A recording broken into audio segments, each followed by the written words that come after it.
ఉద్యోగాలు ఇప్పిస్తానని చెప్పి ఓ బృందం ఘరానా మోసానికి పాల్పడిన ఘటన విశాఖలో సంచలనం రేపింది.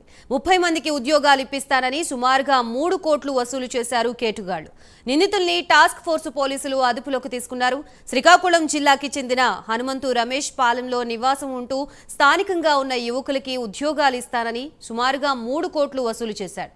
రమేష్ కొందరు మహిళలతో కలిసి ఈ మోసానికి పాల్పడినట్లుగా తెలుస్తోంది. బాధితుల ఫిర్యాదుల మేరకు నిందితుల్ని హైదరాబాద్లో అదుపులోకి తీసుకున్నారు. నగర సిపి పర్యవేక్షణలో ప్రత్యేక పోలీసు బృందాలు నిందితుల్ని తీసుకొచ్చి విచారణ చేస్తున్నారు.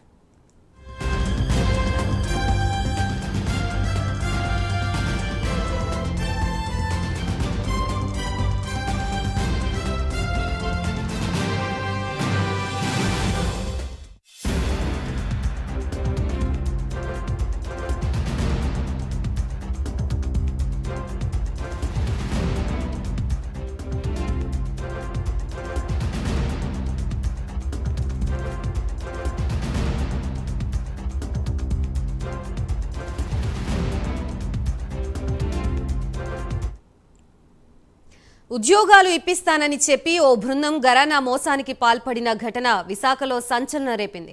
30 మందికి ఉద్యోగాలు ఇప్పిస్తానని సుమారుగా 3 కోట్లు వసూలు చేశారు కేటుగాళ్లు.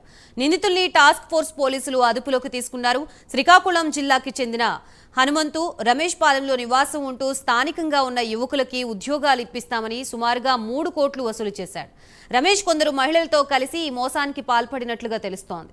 బాధితుల ఫిర్యాదుల మేరకు నిందితుల్ని హైదరాబాద్లో అదుపులోకి తీసుకున్నారు. నగర సిపి పర్యవేక్షణలో ప్రత్యేక పోలీస్ బృందాలు నిందితుల్ని తీసుకువచ్చి విచారణ చేస్తున్నారు.